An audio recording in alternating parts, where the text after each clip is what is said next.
Welcome students. This is Dr. Shweta Srivastav, Associate Professor, School of Management, BPDU University. Hope all of you are fine. So students, in the previous lectures, I explained you about the various pricing strategies adopted in the competitive scenario. But you have to understand one thing, that all the time we are focusing on cost. A right price can be set if the cost estimation is right. So sometimes we have to understand the phenomena of learning curve. The learning curve says that as we go on learning through experience, what happens? The time to take or to manufacture one unit gets reduced. So with the passage of time, that labor experiences proficiency in its activities. So this is depicted in learning curve. So what happens when a labor attains experience, the time consumption reduces, and thereby the total labor cost also gets reduced. So that will affect your cost and profit structure. So manufacturers have to keep in mind that whether learning curve is happening in your organization or not, because it helps in setting the right cost structure and thereby the prices. So let us understand what the learning curve says, what are its application, and what are the major things which should be learned while implementing this learning curve. It is the mathematical expression of the phenomena that when complex and labor-intensive procedures are repeated, unit labor times tend to decrease at a constant rate. The learning curve models mathematically this reduction in unit production time, right? So this learning curves gives you a model how to calculate this reduction in the which is happening in the production of one unit, right? So this was first understood at the time of Second World War when the complex aircrafts were created. So it was seen that the per unit time of production was getting reduced as the time goes on or with the passage of time. See students, in the this 19th century, the industries were dominated by automation or mechanization. There were heavy industries where the labor was not important. But with this upcoming of technology and with this service industry, what is happening? We are again moving to labor intensive models. It means the industries are now dominated by labor once again, because these are the times of customization, these are the times of tailor made products. So human element has to be there. Machines can only produce standardized products. So to produce customized products, you need to involve human in that. So learning curve has again gained importance in these scenarios. So as workers gained experience of the process, their proficiency and hence speed of working increased. So the total time consumption gets reduced, the labor wage gets total labor wage gets reduced, and thereby the overall cost of production.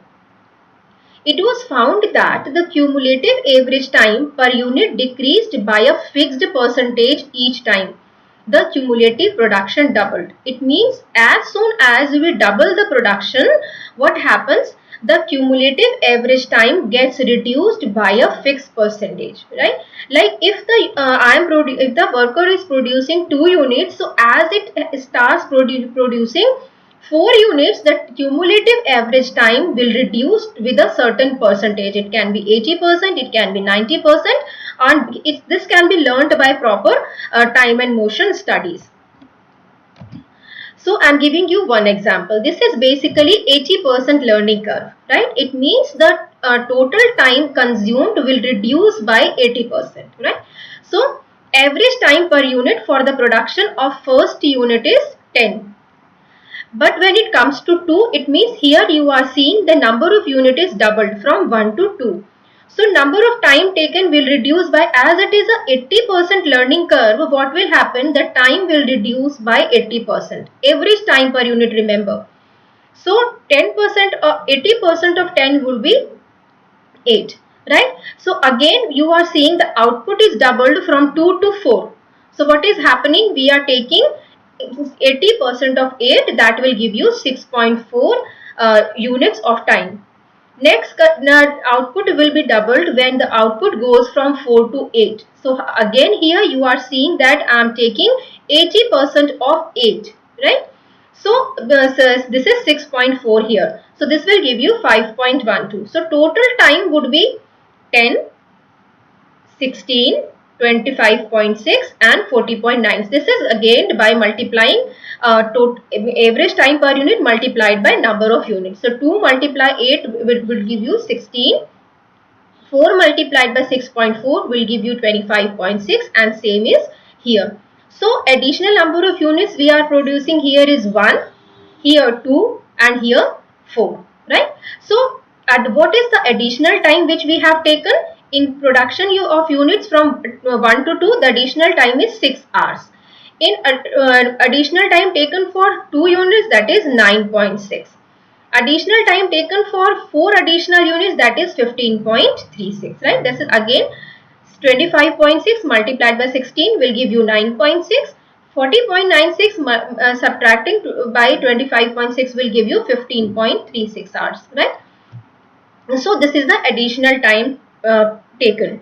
Now time per unit would be here, the additional time would be 6 hours divided by 1, here 9.6 divided by 2, here 15.36 divided by 4. So that will give you time per unit as 6 hours, 4.8 hours and 3.8 hours. So as you can see, as we go on producing more number of units, so every time when your production is doubling, you are seeing that there is reduction in the production of production per unit time, right? So the basic assumption is that we must know the learning rate which can be applied to a particular situation. Here we very well know in advance that the rate is 80%, right? So this is how the calculation goes on, but we have to understand one thing, that the cumulative time decreases as soon as the production is doubled, right? So this is the formula for learning curve. So y is equal to ax to the power b, where y is equal to cumulative average time taken per unit. A is the time taken for the first unit. X is equal to total number of units and b is the index of learning. So let us understand how b is calculated. B will be the log of learning divided by log of 2. See why we are taking log of 2? Because we are assuming that every time when the production is doubled. That is why here we are taking log of 2. So in the previous question, the log of the learning was 80%. So we would have taken log of 0.8 divided by log of 2. So if you look at the log table, or if you can use your calculator, you can find out the value of log 0.8 would be minus 0.969 and log 2 has the value as 0.3010. So this will give you B as minus 0.32. So in table 9.2, the average time taken per unit for 8 units is given by this formula. We can calculate it easily. So 10 was the time taken for first unit. As you can see here from the table, the first time taken for first unit is 10. Now 8 would be the number of units, and the B will be here, we have calculated here is minus 0.32. Students, please do not ignore the minus sign. It is very important. So why we have found out this is the average time taken per unit would be 5.14. See, this is what we have calculated here, right? This is 5 point average time 5. This is a little bit of approximation here. So here this is 5.12 and here I am getting 5.14. So this can be easily calculated, because as we go on doubling the production, as the number of units increase, it is not possible to create this type of table. That is why this formula has been created, and we can easily find out the time taken for number of units to be produced. So students, you have to understand one thing, that this learning curve is not used to assess the time required when the production doubles, right? Generally, it is used to find out a particular number of units. At what means, what will be the cost to produce say 87 units? What will be the cost to produce say 46 units?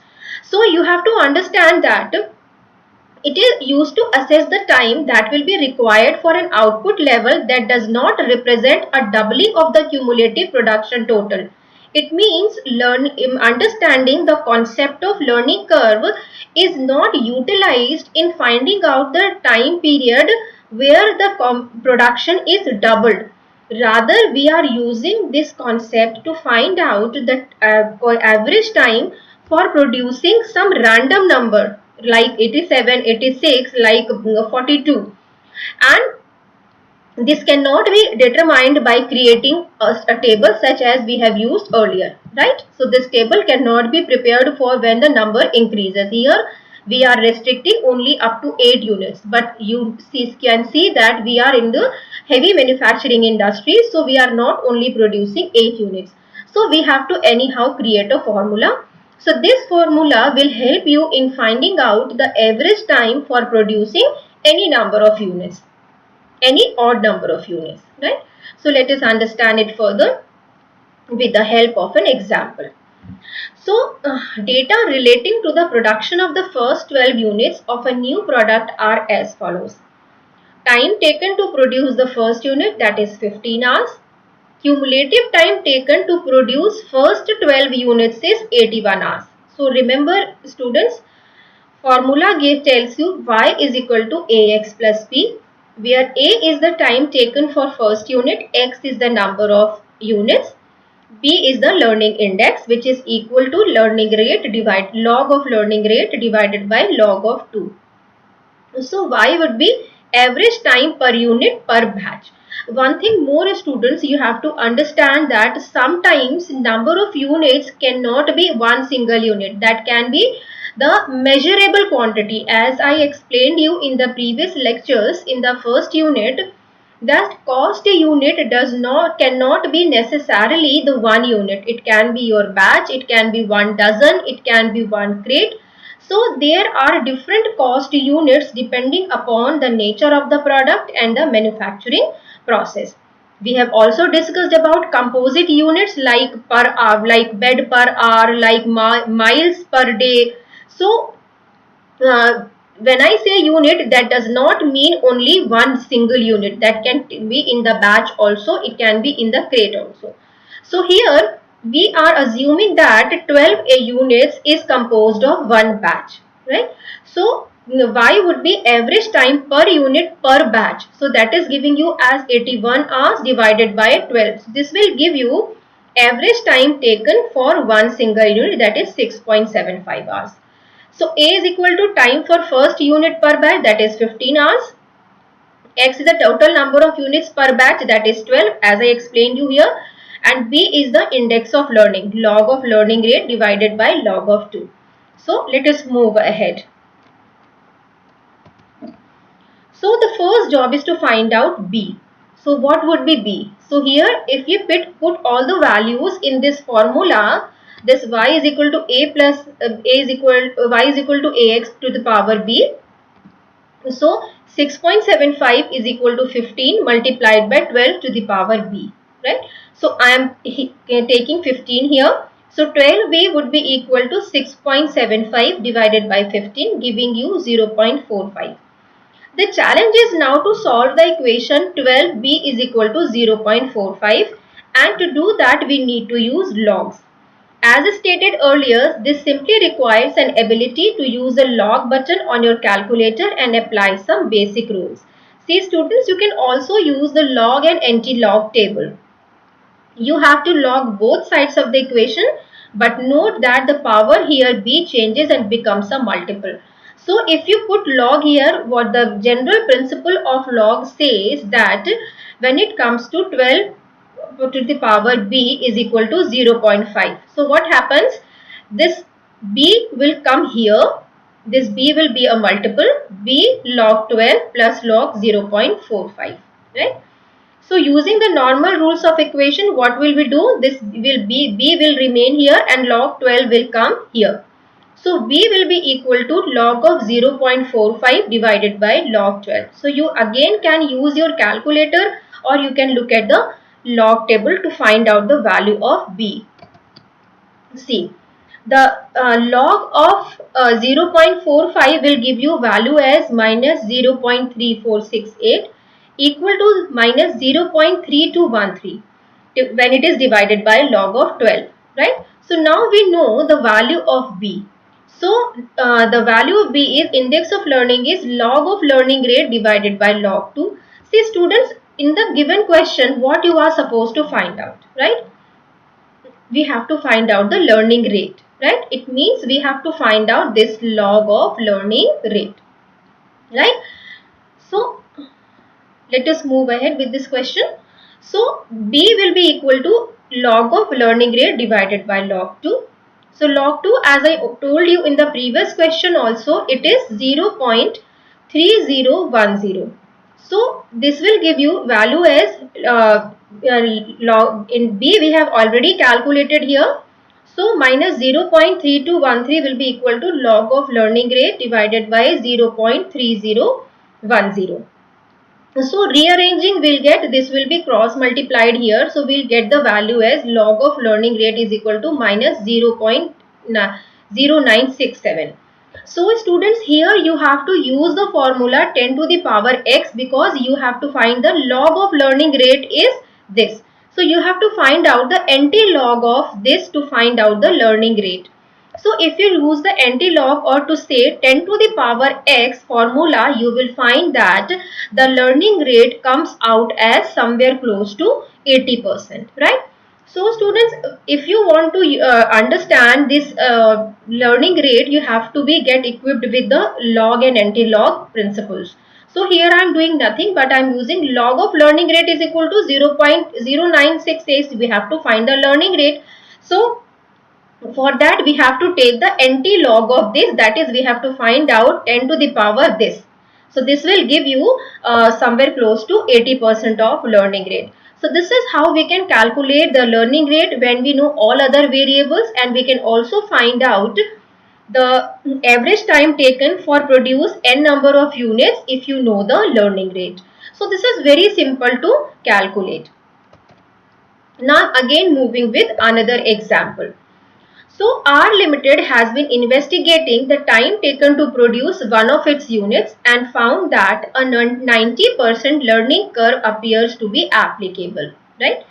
If the time taken for the first unit is 4 hours, the total time taken for the 5 to 8 units would be, it means you have to find out the time for 5 to 8 units, right? So let us see how it is calculated. So average time taken per unit would be 4 hours.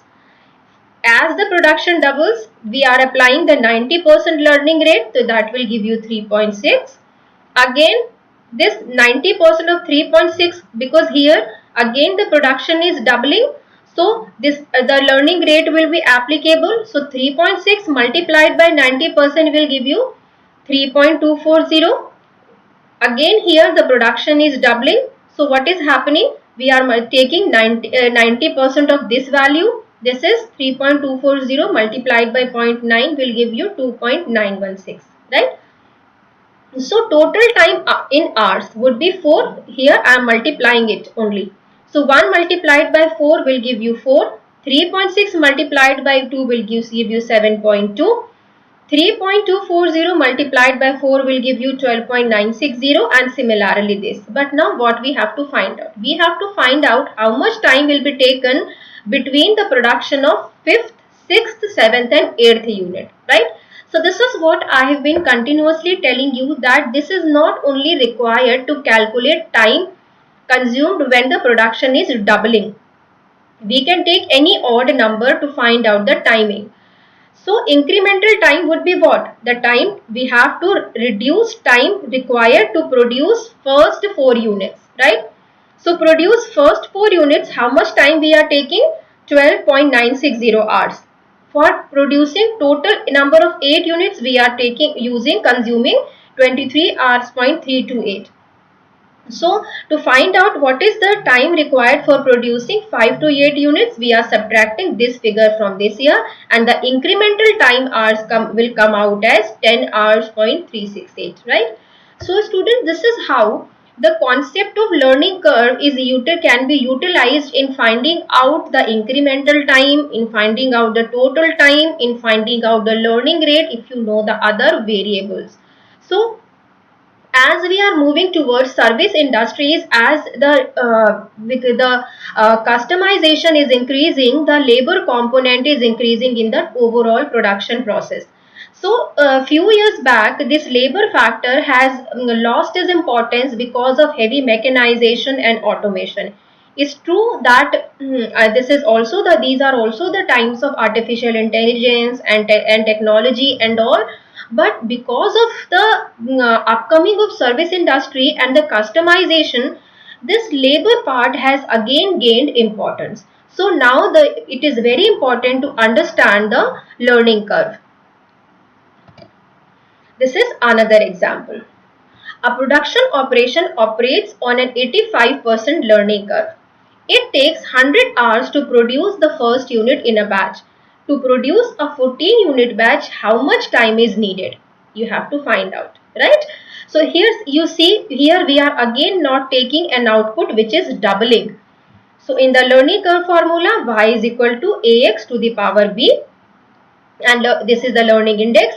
So here you know that the learning rate is 85%. So I am putting the same values here, log of 0.85 divided by log of 2. So you are getting as learning index as minus 0.2345. Students, please do not ignore this minus sign. This will affect your answers. This will affect your results in taking logs and anti-logs. So average time per unit for 14 units would be 100 into 14 multiplied by 14 to the power minus 0.2345. So this will give you as 53.856. So time for a batch of this is per unit time for 14 units. So we are multiplying by 14. So that will give you total time for producing a batch of 14 units. Right, students? So I am taking odd numbers just to explain you this concept, that it is very important. So what can be the uses of learning curve? So in circumstances where the learning curve is likely to operate, that is in complex assembly operations, knowledge of the rate of learning can help in price setting. As I told you that the floor for pricing is cost. So when the labor consumes lesser number of hours or the lesser time, what will happen? The total incidence of labor cost will get reduced. It means your overall cost of production will get reduced. So what you will do? You will reduce the prices also. Because if the cost is right, the price fixation will also be right. So price setting is one place where you can use this learning curve. When setting budgets, the effects of the learning curve should be taken into account.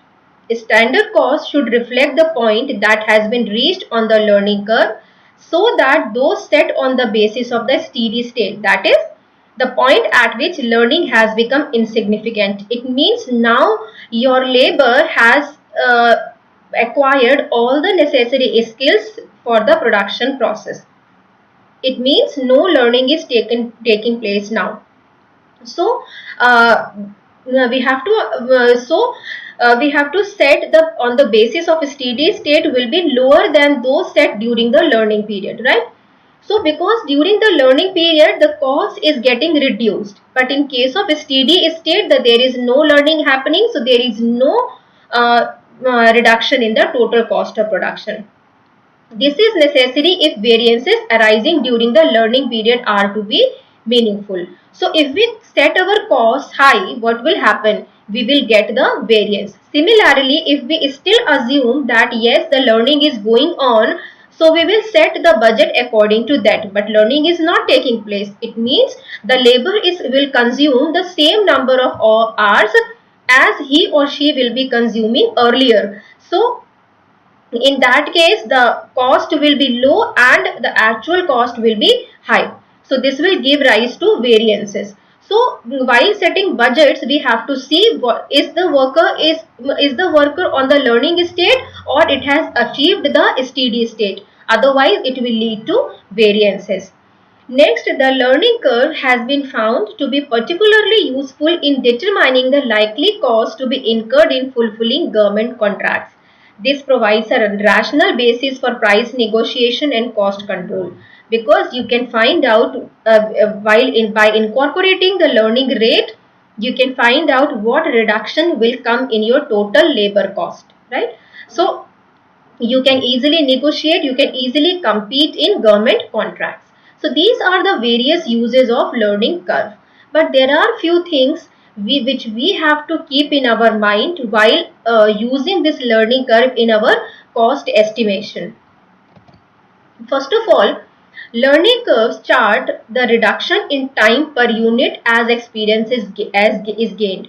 They do not measure a reduction in cost per se, right? So this is not actually a manifestation of reduction in cost. However, if workers are paid by the hour, the hourly wages are constant. The labor cost per unit will decline as a result of the learning curve phenomena, because labor wage rate is constant, but the time consumption is getting reduced, and that thereby the labor cost per unit, right? So we have to understand that they are not impacting the wage rate, rather they are impacting the consumption of time. Secondly, in addition to direct labor cost, only those costs that are directly related to direct labor time, that is any overheads that vary directly with those hours, can be expected to decline as a result of the learning curve. See, we know that apart from direct cost as labor and raw material, we have certain variable overheads also, right? So these variable overheads are generally depend on the time consumed by the labor, or those indirect overheads, or those indirect costs should also be geared according to the learning curve, because they are dependent on the labor hours consumed, right?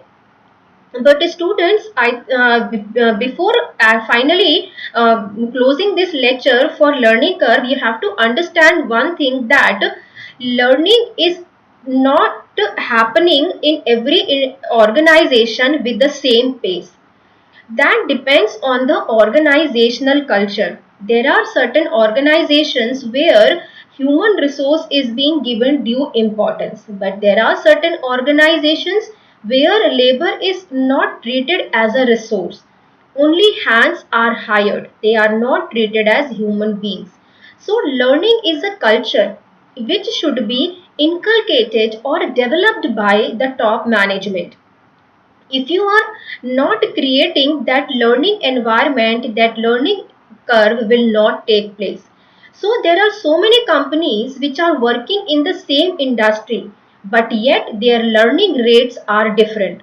That rates are different not because of labor. It's true that human is different from each other, but it is generally governed by the corporate philosophy, the orientation of top management. There are so many organizations which are focusing on labor development, focusing on human resource development, providing training and development environment, conducting research and development.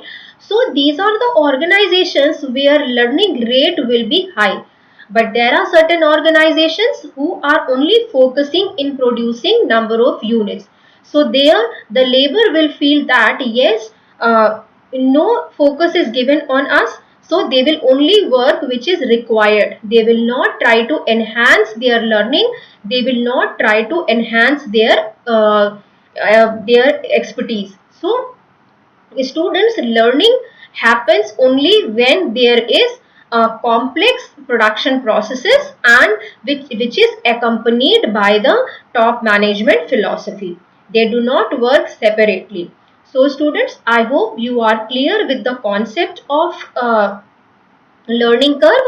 So I've explained you what is learning curve. I explained you the formula for calculating the time required to produce one unit or to find out the learning rate. So I have given enough examples to explain you the concept. So students, have a nice time. This is all from my side for this lecture.